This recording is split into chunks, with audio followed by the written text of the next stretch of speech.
Next into the nest is an economist from the Eastern Highlands. Facing the judges today, well, I'm very nervous, of course, but I have a feeling and an understanding that they are also business people. My pitch today is going to be addressing people who have already walked the path. Hello, Egos.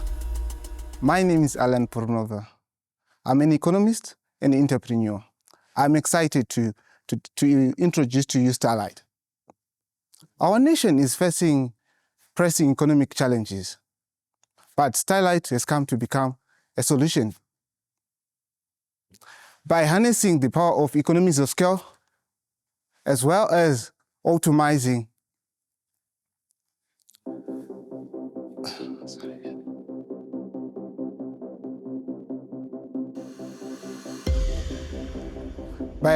economies of scale, as well as optimizing our supply chain, we have managed to gain competitive advantage and comparative advantage in producing our soap.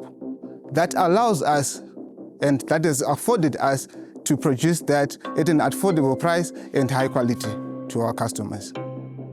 Our flagship product, which is the laundry bar soap, it's gained tremendous success in the market, that we are able to sell above 2 tons every week in Mozambique at a margin of 30%.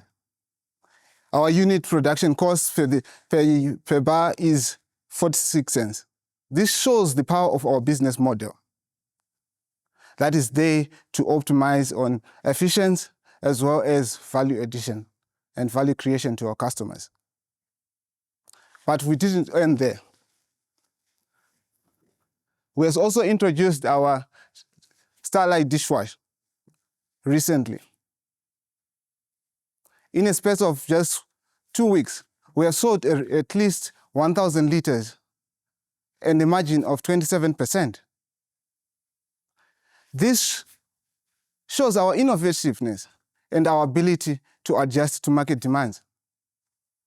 Now we can talk about economics. Our business model is founded on the foundation of sustainable growth. What are we focusing on? Number one, we are focusing on increasing our production capacity. Number two, we are also focusing on increasing our distribution channel. And like I have said before, it's always about the economic impact of the business. So, if you join me today by supporting Starlight, you are investing in a company that is scalable, in a company already that is going to be creating even the businesses in our economy and improving lives. So I urge you, judges, today that you begin to support Starlight. Together, let's have a brighter future for our nation. Thank you. A nervous start for the soap entrepreneur. Alan fumbles through parts of his pitch, with key details slipping away mid-presentation. An unfortunate beginning. Will he be able to wash the stain off his pitch? Tell us, how old is Starlight? We started Starlight in 2022, December 31. Okay.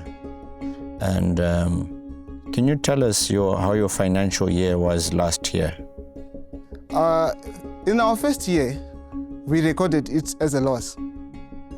However, this was contributed by the economic challenges, which was highly attributed with when the government opened the borders for our products.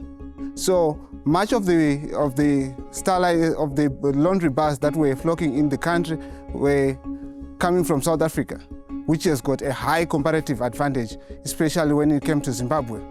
How's your market here in Zimbabwe? Recently, we have engaged a marketing company so that we can just only focus on our production. So these ones have got a distribution network expanding as far as Chimanimani, Chipinge, Masvingo, Gweru. Okay, but you're not answering the question. The question is, what's your turnover for the local market? The turnover? Yeah. We're not worried about your loss. How much are you making locally? Locally, we are making, because we are selling at least 20% of our product. So what's your turnover annually So locally? what we want, Alan, is an answer in monetary value, not percentage. How much was the loss in dollars? The loss in dollars, For your last year that you began. that was approximately 1.5. Clarity is everything in the nest. Alan's pitch remains cloudy, a recipe for disaster.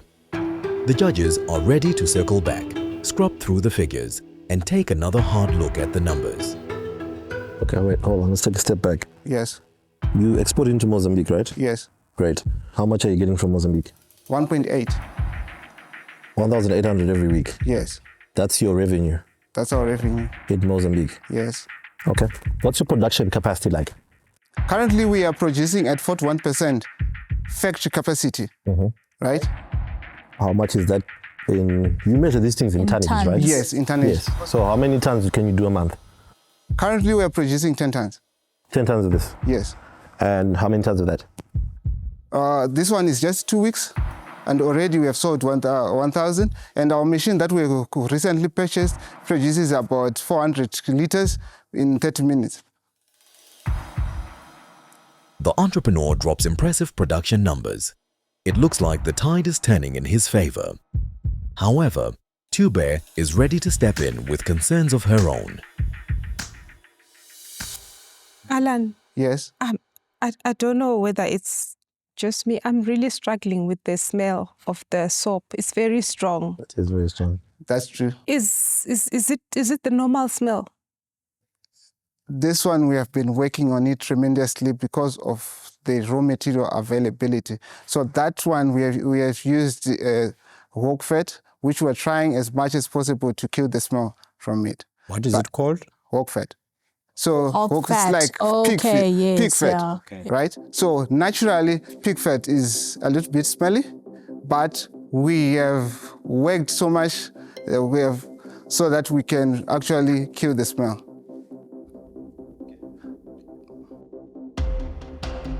If it has such a smell, it's going to hinder a lot of potential people purchasing your product, and they'll prefer to deal with others. Are you saying other soaps like this have a similar smell, or it's just specifically yours? Every soap, like this one, is just a week old, but as it stays in the shelves, it matures. It's a chemical process that continues to go over and over. So as it stays long enough, for example, if it goes for 2 weeks, 3 weeks, and so, the smell naturally disappears because the chemical processes will continue to happen. The entrepreneur stands his ground, insisting the smell is part of the process and fades as the soap matures. But it seems the smell isn't the only thing fading. The judges want to circle back to the numbers. So I'm having difficulty with understanding your capacity. So you said that the plant you have now can give you 10 tons per month. No, 10 ton is what we are actually producing at the moment. Per month. Yes. And that is 40% of your actual capacity. Yes, factory capacity. So our machines can produce up to 5 tons per day, right? But our factory space now cannot accommodate more, right? Because the natural way of doing soap is it has to dry. That is what we are using right now, right? The process that we are using right now. So it has to dry. So in that way, it then needs more space to dry. Okay, got you. Okay, besides the machinery, how many people do you have in your operation? Currently, we have 4 on the factory, and then we have an agent in Mozambique, and also I will also add the one that we are using for marketing as one of them. So making it 6. Okay.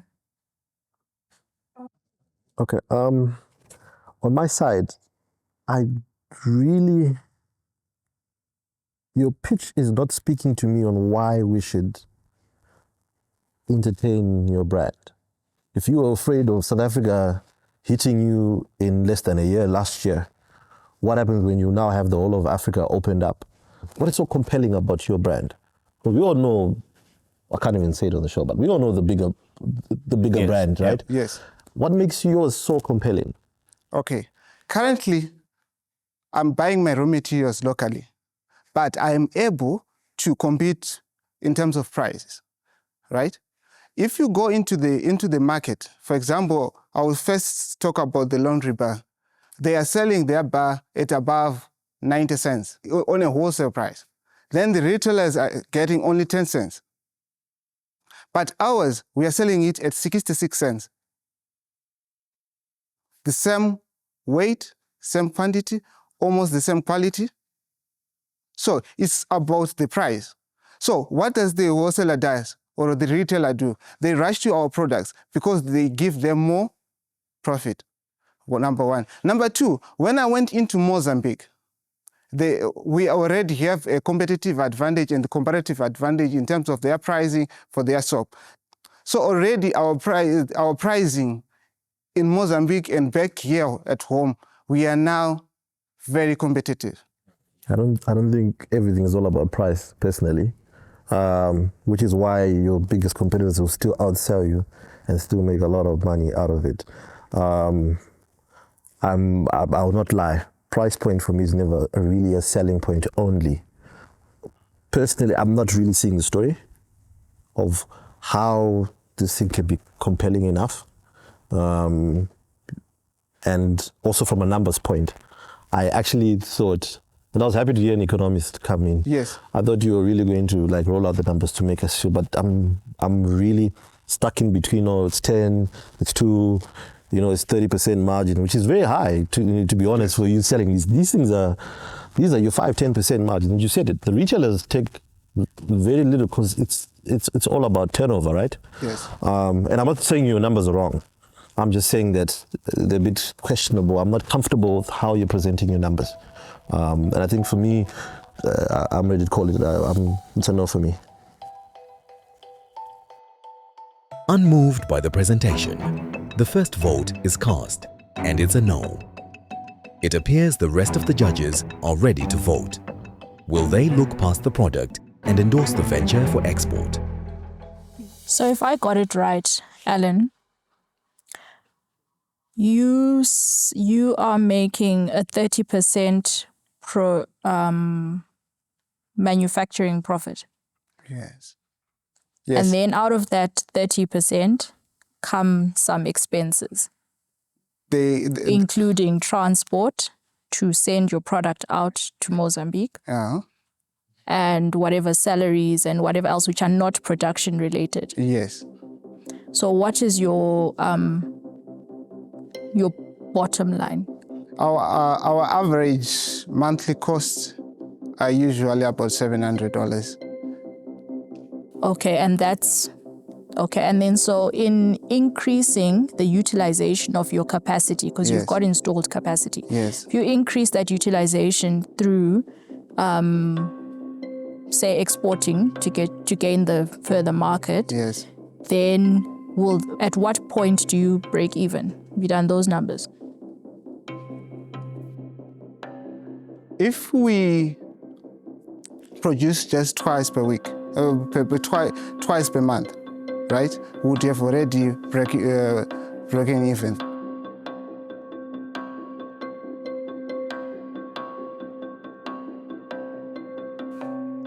Alan, I think for me, you really missed the opportunity to convince me on why I should choose your product.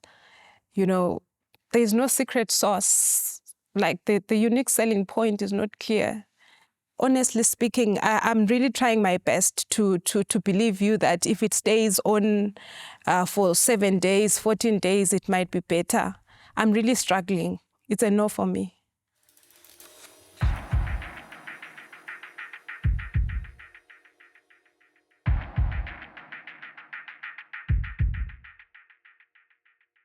I like you, but my decision is not because I like you. I do think that your business, it seems like you seem, whilst it doesn't come across very smoothly with, your delivery of telling us about the numbers and all of that, might be nerves. But I get the sense that you do have a good handle on, what your business is about, the volumes you're doing, how much it costs you, and of course you should, because you're an economist. I think that you would benefit from the program, and I believe that, the program is going to help you to figure out how to increase your capacity utilization. And for that reason, I'll give you a yes. Thank you.